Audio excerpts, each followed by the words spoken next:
Dhaka সেনানিবাসের army multipurpose কমপ্লেক্সে Bangladesh Olympic অ্যাসোসিয়েশনের সভাপতি ও সেনাবাহিনী প্রধান general Wakeruzzaman, SBP, OSP, SGP, PSC এর সভাপতিত্বে কার্যনির্বাহী কমিটির সভা অনুষ্ঠিত হয়।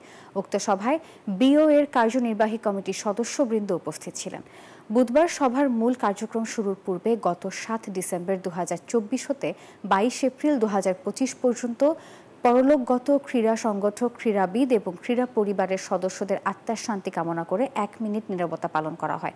অতঃপর সভাপতি মহোদয় বিও এর সার্বিক কার্যক্রমের সহযোগিতার জন্য সকল ফেডারেশন, যুব ও ক্রীড়া মন্ত্রণালয় ও বাংলাদেশ সেনাবাহিনী সহ সংশ্লিষ্ট সকলের প্রতি কৃতজ্ঞতা প্রকাশ করেন।